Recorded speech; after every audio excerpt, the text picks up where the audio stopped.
നമസ്കാരം. കഥാനേരത്തിലേക്ക് ഏവർക്കും സ്വാഗതം. ഞാൻ VS ഗിരീശൻ. Welcome to story time.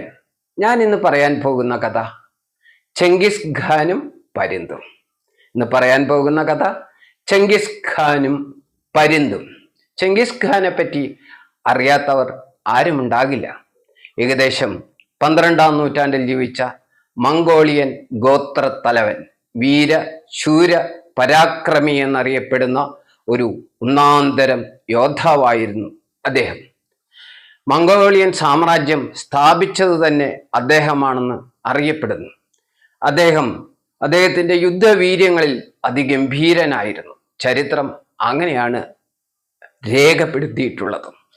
യുദ്ധങ്ങൾ കൊണ്ട് ലോകത്തിന്റെ ഭൂപടം തന്നെ ഒരു കാലത്ത് മാറ്റിവരച്ച ധീര വീര ശൂര പരാക്രമിയായിട്ടാണ് ചെങ്കിസ് ഖാനെ കാലം രേഖപ്പെടുത്തിയിട്ടുള്ളത്.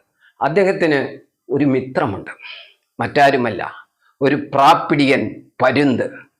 മംഗോളിയക്കാർക്ക് പരുന്തുകളെ പരിശീലിപ്പിക്കുന്നതിൽ പ്രത്യേക സവിശേഷമായ ഒരു വൈദഗ്ധ്യം ഉണ്ട്. അത് പരമ്പരയായിട്ടാണ് അവർ കൈമാറുന്നത്. അച്ഛനിൽ നിന്ന് മകനിൽ നിന്ന് അദ്ദേഹത്തിൻ്റെ മകനിലേക്കും ഇങ്ങനെ തലമുറകളായി കൈമാറുന്ന ഒരു വിദ്യയാണത്. ഏകദേശം ചെങ്കിസ് ഖാന്റെ ഏറ്റവും അടുത്ത സുഹൃത്ത് എവിടെ പോകുമ്പോഴും ആ പരുന്ത് തന്നെയായിരുന്നു. തൻ്റെ ഇടത് തോളിലുള്ള പിച്ചളപ്പട്ടയിൽ പരുന്ത് എപ്പോഴും വിശ്രമിക്കും. കുതിരപ്പുറത്ത് പോകുന്ന ചെങ്കിസ് ഖാന്റെ ഇടത് തോളിൽ മറ്റൊരു സാമ്രാട്ടിനെ പോലെ ആ പരുന്ത് ഇരിക്കും. ഒരിക്കൽ ഒരു വേനൽക്കാലത്ത് ചെങ്കിസ് ഖാനും സംഘാംഗങ്ങളും കൂടി ഒരു കാട്ടിൽ നായാട്ടിന് പോയി.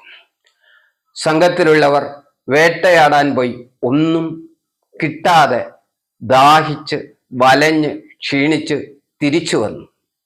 നിരാശനായ ചെങ്കിസ് ഖാൻ തൻ്റെ പ്രിയ സുഹൃത്തായ പരുന്തിനെയും കൊണ്ട് ഒറ്റയ്ക്ക് വേട്ടയ്ക്കായി പോയി.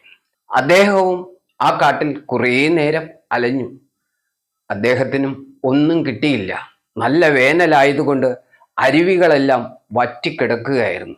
അരികത്തെവിടെയും ജലത്തിന്റെ മണം പോലുമില്ല. അദ്ദേഹം വളരെ സൂക്ഷിച്ചു നോക്കി. പരുന്തും ഉയർന്നു പറന്ന് പലയിടത്തും നോക്കി. ജലം കണ്ടിട്ടുണ്ടാവില്ല. എന്തായാലും ചെങ്കിസ് ഖാന് ജലം കുടിച്ചേ മതിയാവൂ. അദ്ദേഹം ക്ഷീണിതനായി. അപ്പോഴാണ് അദ്ദേഹത്തിൻ്റെ കണ്ണിൽ ദൂരെ ഒരു പാറക്കെട്ടിൽ നിന്ന് ജലം നൂലുപോലെ ഒഴുകുന്നത് കണ്ടത്. അദ്ദേഹം തൻ്റെ പ്രിയപ്പെട്ട ചങ്ങാതി പരുന്തുമായി ആ ജലധാര ഒഴുകുന്ന സ്ഥലത്തേക്ക് ചെന്നു. തൻ്റെ സഞ്ചിയിൽ നിന്ന് ഒരു വെള്ളിക്കപ്പ് അദ്ദേഹം പുറത്തെടുത്തു.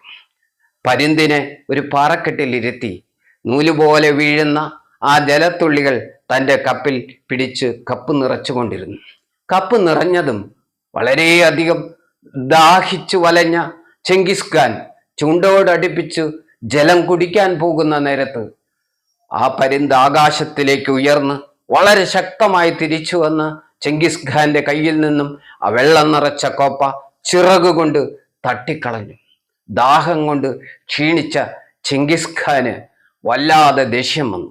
അല്ലെങ്കിലും ചരിത്രത്തിൽ കരിങ്കല്ലിന്റെ ഹൃദയമുള്ള യോദ്ധാവ് എന്നാണല്ലോ അറിയപ്പെട്ടിരുന്നത്.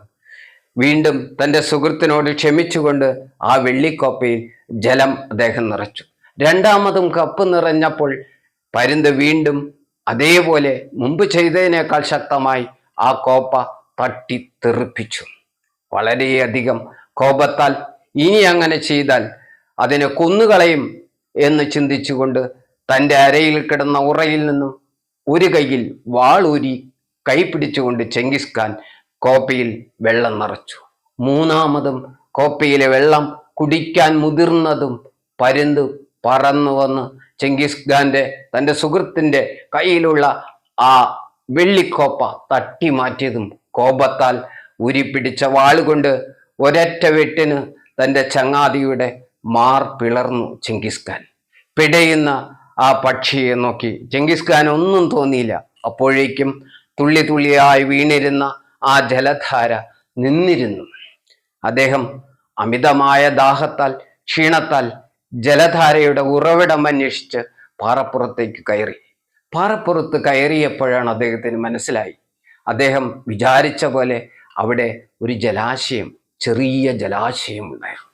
പക്ഷേ അദ്ദേഹം ആ ജലാശയത്തിൽ സൂക്ഷിച്ചു നോക്കിയപ്പോഴാണ് ഒരു കാര്യം മനസ്സിലായത്. ആ ചെറിയ ജലാശയത്തിൽ ആ കാട്ടിലെ ഏറ്റവും വിഷം കൂടിയ ഒരു സർപ്പം ചത്ത് ചീഞ്ഞ് ജീർണിച്ച് ആ ജലം മുഴുവൻ വിഷമയമായി കിടക്കുകയാണ്. ആ ജലം കുടിച്ചിരുന്നുവെങ്കിൽ തൽക്ഷണം ആ സമയത്ത് തന്നെ ചെങ്കിസ് ഖാന്റെ പ്രാണൻ എങ്ങോ പോയേനെ. ചെങ്കിസ് ഖാന് മൃതി സംഭവിച്ചേനെ. പിന്നീട് ചെങ്കിസ് ഖാൻ ചരിത്രത്തിലേ ഉണ്ടാകുമായിരുന്നില്ല. ചെങ്കിസ് ഖാന് വളരെ അധികം ദുഃഖം തോന്നി. താൻ പാറക്കെട്ടിന്റെ മുകളിൽ നിന്നും താഴെ ഇറങ്ങി വന്ന് തൻ്റെ പ്രിയ സുഹൃത്തിനെ നോക്കുമ്പോഴേക്കും അതിൻ്റെ പ്രാണൻ പൊലിഞ്ഞു പോയിരുന്നു. തൻ്റെ പ്രിയ സുഹൃത്തിനെ തൻ്റെ ഇടത് തോളത്ത് വെച്ചുകൊണ്ട് തൻ്റെ ക്യാമ്പിലേക്ക് അദ്ദേഹം നടന്നു. സംഘവുമായി കൊട്ടാരത്തിൽ ചെന്ന ശേഷം അദ്ദേഹം തൻ്റെ പ്രിയപ്പെട്ട സുഹൃത്തായ പരുന്തിൻ്റെ അതേ വലുപ്പത്തിൽ ഒരു സ്വർണ്ണ ശില്പമുണ്ടാക്കി. തൻ്റെ കൊട്ടാരത്തിലെ പ്രധാന ദർബാർ ഹാളിൽ അദ്ദേഹം അതിനെ പ്രതിഷ്ഠിച്ചു. അതിൻ്റെ ചിറകിൽ ചെങ്കിസ് ഖാൻ ശില്പികളെ കൊണ്ട് ഇങ്ങനെ എഴുതിപ്പിച്ചിരുന്നു. ഒരു ചിറകിൽ എഴുതിയത്, ഒരു സുഹൃത്ത് നിങ്ങൾക്കിഷ്ടമില്ലാത്ത ഒരു കാര്യം ചെയ്യുമ്പോഴും അദ്ദേഹം ഒരു സുഹൃത്ത് തന്നെയായിരിക്കും, അദ്ദേഹം നിങ്ങളുടെ സുഹൃത്ത് തന്നെയായിരിക്കും. മറ്റേ ചിറകിൽ ഇങ്ങനെയാണ് എഴുതിപ്പിച്ചത്, കോപത്താൽ ചെയ്യുന്ന ഏത് പ്രവൃത്തിയുടെയും വിധി, കോപത്താൽ ചെയ്യുന്ന ഏത് പ്രവൃത്തിയുടെയും വിധി പരാജയമായിരിക്കും. ചെങ്കിസ് ഖാന്റെ കണ്ണിൽ നിന്നും കണ്ണുനീർ ധാരധാരയായി വീണുകൊണ്ടിരുന്നു. കരിങ്കല്ല് പോലത്തെ ഹൃദയം അലിഞ്ഞുപോയിരുന്നു. കണ്ണു നിറഞ്ഞ് ഒരു കണ്ണുനീർ കടലായി മാറി. ചെങ്കിസ് ഖാൻ തൻ്റെ ഉള്ളിൽ ഓർത്തു, തൻ്റെ പ്രിയപ്പെട്ട ചങ്ങാതി തൻ്റെ ജീവൻ രക്ഷിക്കാൻ വേണ്ടി സ്വന്തം ജീവൻ കളഞ്ഞിരിക്കുന്നു.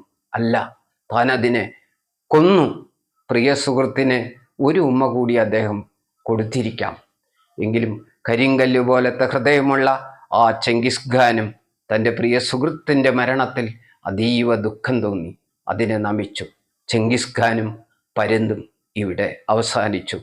ചെങ്കിസ് ഖാൻ്റെ ഉള്ളിൽ വീണ്ടും മുഴങ്ങുന്നുണ്ടായിരുന്നു, കോപത്തോടെ ചെയ്യുന്ന ഏതൊരു പ്രവൃത്തിയും അതിൻ്റെ വിധി പരാജയമായിരിക്കും. ചെങ്കിസ് ഖാൻ ലോകത്തെ പഠിപ്പിച്ചത് അതായിരിക്കും. എല്ലാവർക്കും നമസ്കാരം.